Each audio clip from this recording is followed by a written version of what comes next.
सोने में जो कल चमक देखने को मिली थी, आज वो फीकी पड़ गई है। दरअसल ग्लोबल मार्केट्स में गिरावट से घरेलू बाजार पर भी सोने के दाम 1% फिसल गए।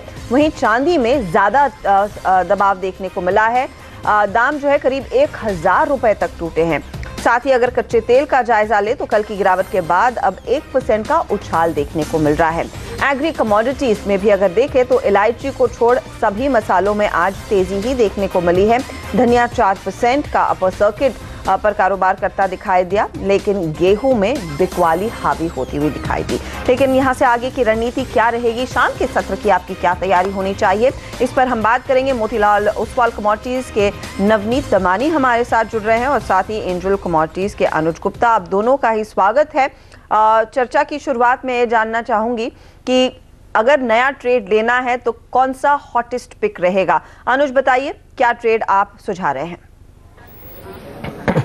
देखिए, हमने व्हीट में तेजी आते हुए देखी है। मुझे लगता है कि उसके साथ में अगर हम देखें तो बार्ले के अंदर भी कहीं ना कहीं एक पॉजिटिव ट्रेंड बना है। मुझे लगता है कि बार्ले के अंदर बाय इनिशिएट करके चल सकते हैं करीबन 1790 1800 के आसपास। स्टॉप लॉस 1750 का रहेगा, टारगेट करीबन 1870 तक देखने को मिल सकता है।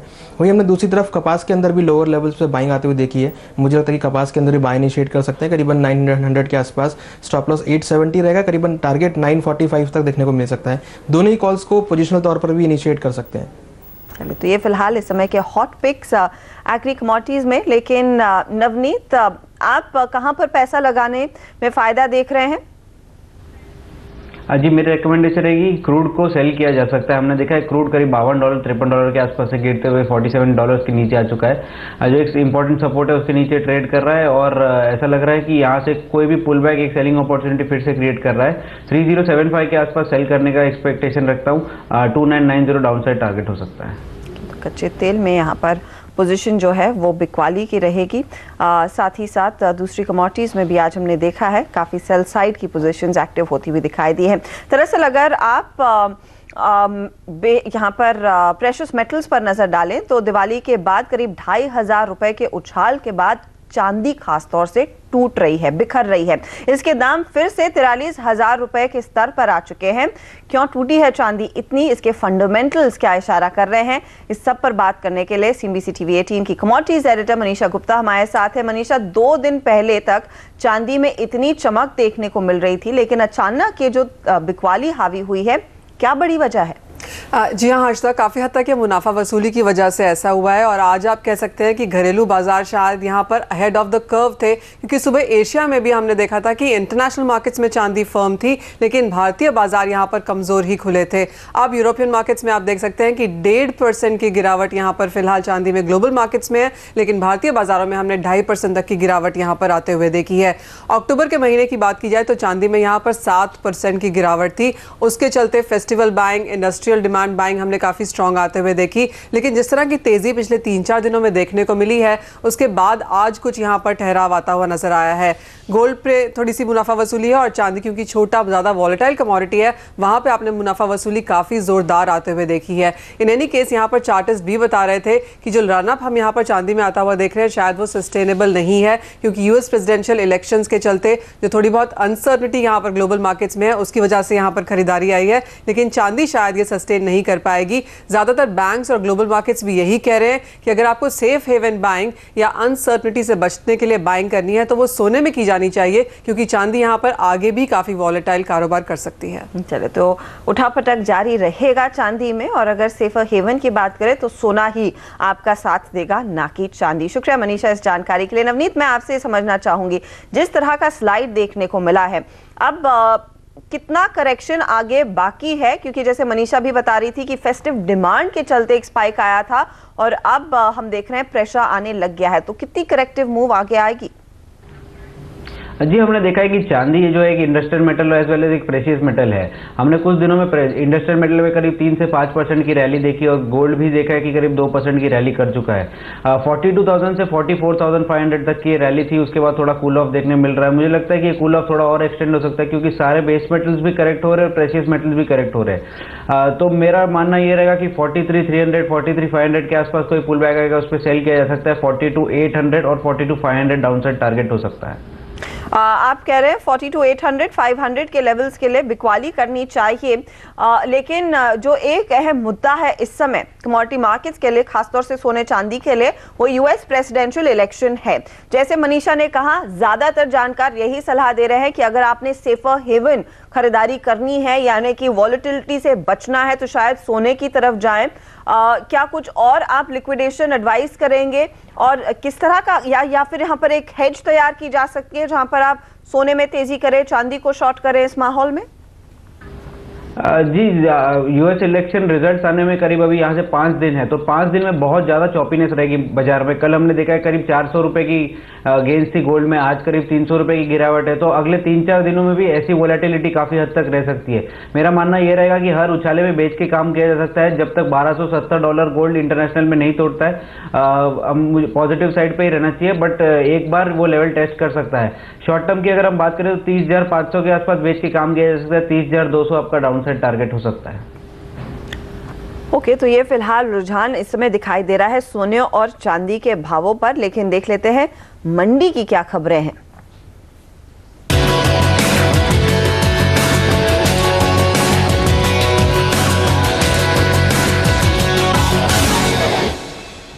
गेहूं की कीमतों पर आज सीएनबीसी आवाज की खबर का बड़ा असर दिखा है। कीमतों पर काबू के लिए सरकार अतिरिक्त 10 लाख टन गेहूं खुले बाजार में जारी करने वाली है, रिलीज करने वाली है। सीएनबीसी आवाज के पूछे जाने पर खाद्य मंत्री रामविलास पासवान ने कहा कि ये गेहूं स्ट्रेटेजिक स्टॉक से जारी किया जाएगा। गेहूं का पिछले दिनों में गेहूं का जो 3-4 रुपये की जगह है तो उसमें वो बढ़ा है, लेकिन कल ही हमने अभी तक जो हमारे पास में जो रिजर्व स्टॉक रहता है वो 50 लाख टन का रहता है। उस 50 लाख टन में जो है 30 लाख टन गेहूं का रहता है और 20 लाख टन जो है चावल का रहता है। अभी हमने कल 10 लाख टन निकालने का, अभी तक जो है 30 लाख टन, 29 या 30 लाख टन जो है ओपन मार्केट में निकाला जा चुका है। कल भी हमने फैसला लिया है 10 लाख टन क्या कहते हैं और निकालने का। लेकिन जो हमारा जो स्टडी जो स्टॉक है 50 लाख टन का, उसमें कमी नहीं आएगा। 20 लाख टन गेहूं का रहेगा, 30 लाख टन क्या कहते हैं कि चावल का। लेकिन अच्छी पैदावार के बावजूद क्यों बढ़े हैं गेहूं के दाम, और सरकार के इस फैसले का क्या असर पड़ेगा, क्या डिटेल्स हैं, इस पर हमारे संवाददाता अर्नब वसावड़ा ने बात की खाद्य और राज्य मंत्री CR चौधरी से।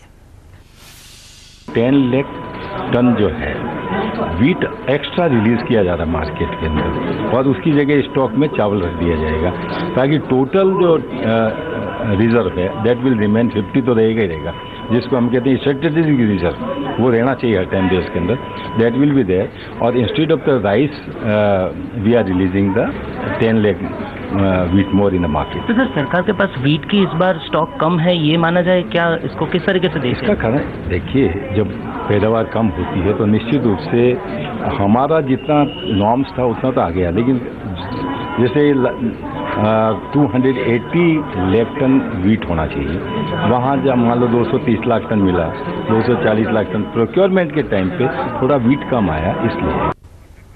यही नहीं, वायदा में भी गेहूं पर काबू पाने की कोशिशें तेज हो गई हैं। भाव एक तरफा बढ़ने के बाद सेबी के निर्देश पर कमोडिटी एक्सचेंज NCDX ने गेहूं के वायदे में खरीद और बिक्री दोनों ही सौदों पर 5% का एडिशनल मार्जिन लगाने का फैसला लिया है। मार्जिन की नई दरें कल यानी कि शुक्रवार से प्रभावी हो जाएंगी। दरअसल पिछले 1 महीने से गेहूं का दाम करीब 15% उछल चुका है।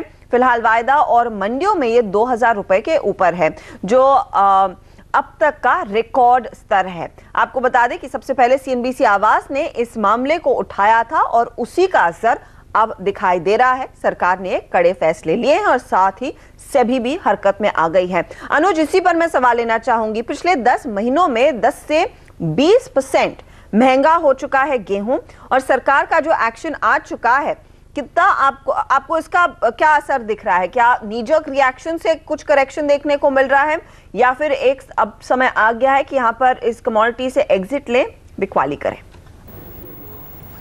देखिए, अगर हम देखें तो वीट एक ऐसी कमोडिटी है जिससे पॉलिटिकल साइड भी रहता है। उन्होंने देखा है कि गवर्नमेंट ने करीबन 10 लाख टन का जो स्टॉक रिलीज़ किया है उसका इम्पैक्ट देखने को मिला है। अगर हम आज ही देखें तो आज करीबन जो भाव है करीबन 1.25% के आसपास डाउन है। और अगर हम देखें तो सेबी की तरफ से जो मार्जिन लगाने की बात की गई है वो भी कहीं ना कहीं यहाँ पर प्राइस में आती हुई दिखाई दे रही है। हालांकि अगर हम टेक्निकल चार्ट पर देखें तो प्राइस ओवरबॉट कैटेगरी में थे और एक सेलिंग प्रेशर यहाँ पर आता हुआ दिख रहा था। और नो डाउट कि जो वॉल्यूम थे वो बिल्कुल यहाँ पर ड्राइव होते हुए दिखाई दिए थे। तो कहीं ना कहीं एक सेलिंग प्रेशर यहाँ पर हावी एक्सपेक्टेड था। और अब जो रिएक्शन हुआ है चाहे वो गवर्नमेंट की तरफ से हो चाहे वो सेबी की तरफ से, मुझे लगता है कि इसका जो नेगेटिव रिएक्शन है वो यहाँ देखने को मिलेगा। और हम मान के चल रहे हैं कि अब एक सेलिंग प्रेशर वीट में देखने को मिल सकता है। हालांकि अगर हम 2017 की बात करें तो हमें एक्सपेक्टेड है कि जो अब अच्छी क्रॉप है, जब जो 2016 में हमने क्रॉप कम देखी थी वो मुझे लगता है कि 2017 में यहाँ पे फुलफिल होती हुई दिखाई देगी। और जो सरकारी आंकड़े हैं वो भी यही बता रहे हैं कि बम्पर क्रॉप एक्सपेक्टेड है 2017 में। तो मुझे लगता है कि एक सेलिंग प्रेशर अब यहाँ पर आता हुआ दिखाई देगा। और जनरली हम देखें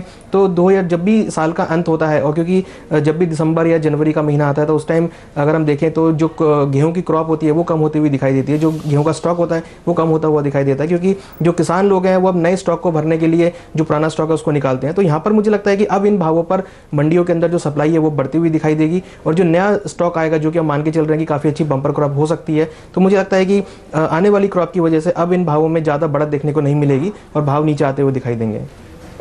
ओके, तो एक करेक्टिव फेज में बाजार जाता हुआ दिखाई देगा। देखिए 2006 पर आ चुके हैं भाव, यहाँ से आगे भी कुछ और गिरावट की संभावना है, क्योंकि जैसे जैसे स्टॉक बढ़ेगा प्राइसेस पर प्रेशर जरूर आएगा और ऑफ कोर्स वो अतिरिक्त मार्जिन का भी असर देखने को मिलेगा वॉल्यूम्स पर। हम लेंगे इसी के साथ एक छोटा सा ब्रेक, लेकिन आगे आपके सवालों के जवाब देंगे, तो बने रहिए CNBC आवाज के साथ।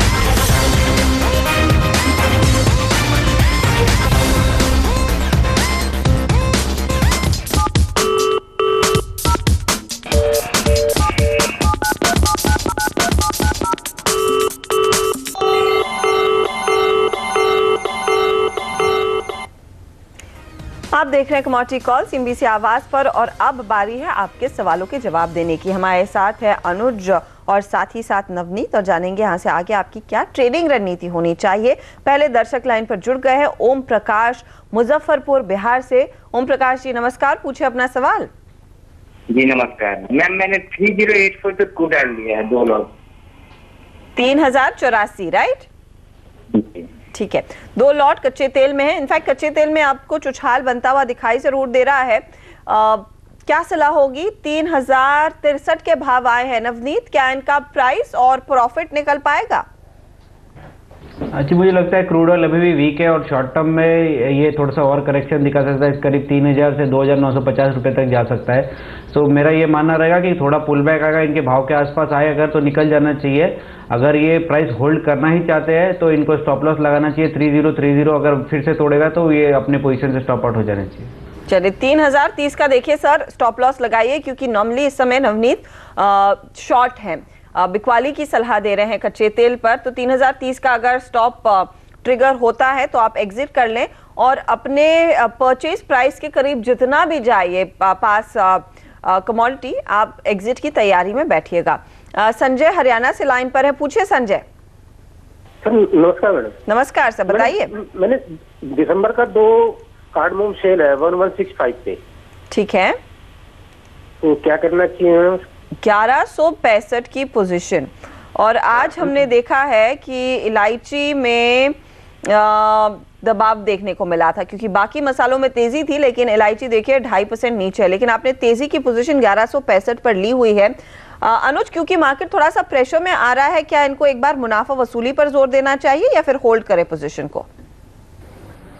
देखिए दिसंबर जो कॉन्ट्रैक्ट है वो करीबन 1330 के आसपास चल रहा है और उनकी जो पोजीशन है वो 1100 के आसपास है। मुझे लगता है कि अब भाव जो है वो ओवरबॉट कैटेगरी में है और अगर हम देखें तो कहीं ना कहीं यहाँ पे जो सप्लाई है वो बढ़ती हुई दिखाई दे रही है। तो मुझे लगता है कि अगर ये होल्ड करते तो नीचे इनको करीबन 1280 1250 तक की रेंज मिल सकती है। तो एडवाइस है कि उन रेट्स पर निकल जाएँ, क्योंकि अगर हम देखें तो ओवरऑल जो ट्रेंड बना है कार्डमम का वो पॉजिटिव है। तो प्रॉफिट बुकिंग यहाँ पर हम देख रहे हैं, तो मुझे लगता है कि ज़्यादा गिरावट देखने को नहीं मिलेगी। 1250 के आसपास ये अपनी पोजीशन से निकलकर बाइंग की पोजीशन बना सकते हैं। ठीक है, ये आपके लिए सलाह आती हुई। अब जितेंद्र का सवाल लेते हैं, चित्तौड़गढ़ से लाइन पर हैं, पूछे जितेंद्र। हेलो मैडम, ये नेचुरल गैस बाई कर रही है 10 लॉट और ये जिंक जो है 164 पे बाई कर रखा है 5 लॉट। सब प्राइस बताएंगे? नेचुरल गैस किस भाव पर लिया है?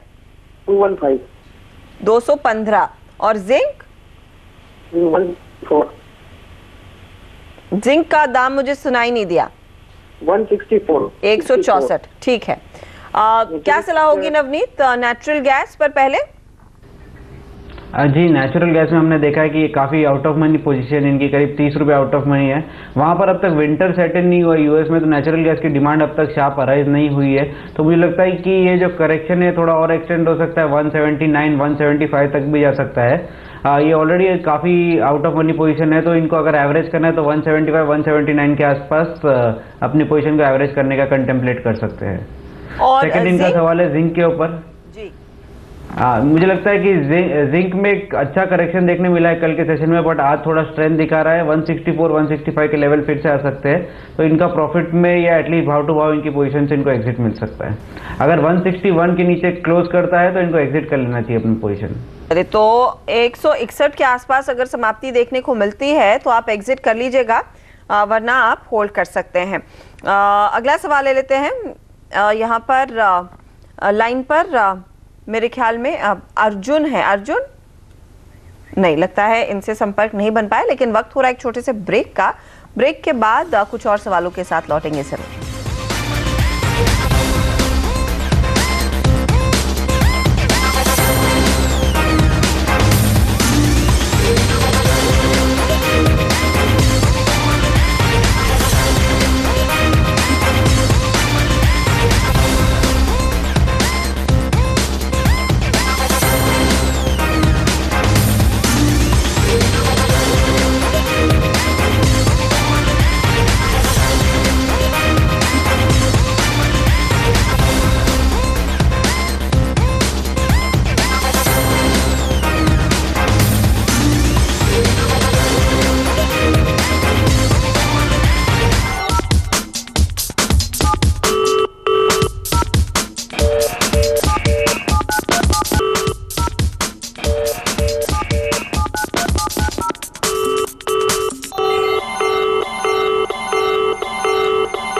कमोडिटी कॉल और अब हमारे अगले दर्शक लाइन पर जुड़ गए हैं। अर्जुन ग्वालियर से। अर्जुन नमस्कार, पूछिए। नमस्कार जी, गुड इवनिंग मैम। बताइए सर। जी, मैंने क्या है कि आपकी कमोडिटी कॉल देख देख कर ही ग्वारसीड प्लस किया हुआ है 3596 3596 से। ओके, 3 लॉट है मेरे, लेकिन तब से मैं न्यूज सुनते आ रहा हूँ कि ये 4000 हो जाएगा, 4.5 हो जाएगा।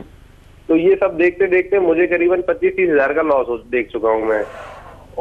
तो ये कॉल्स कभी सही होंगे या नहीं?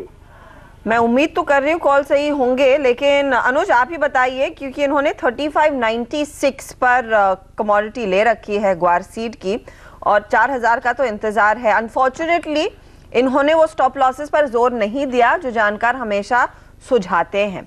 वहां पर गलती तो हुई है, लेकिन ये जो सवाल पूछ रहे हैं कि ये पॉजिटिव में आएगा, क्या इनको प्रॉफिट मिलेगा, अब तो मेरे ख्याल में इनको कॉस्ट की चिंता होनी चाहिए। देखिए मुझे लगता है कि सेबी ने अभी जो मार्जिन हटाया है वही थोड़ा पॉजिटिव फैक्टर है। और हम देखें तो भाव अगर हम टेक्निकल चार्ट्स पे देखें तो ओवरसोल्ड कैटेगरी में है। हमने आज भी देखा है कि प्राइस में बाउंस हुआ है और कल भी हमने एक बाउंस बैक देखा था। मुझे लगता है कि ये एक अपसाइड मोमेंटम 3400 तक आ सकता है, तो 3400 के आसपास इनकी पोजीशन अगर मिलती है तो वहाँ पे निकल जाए, क्योंकि ओवरऑल ट्रेंड थोड़ा नेगेटिव हुआ है। हालांकि नीचे अगर हम देखें तो ये अपनी ओवरऑल पोजीशन में। वित्त मंत्री जीएसटी रेट्स पर बात कर रहे हैं, इस सवाल का जवाब हम आगे लेंगे, लेकिन पहले वहां चलते हैं।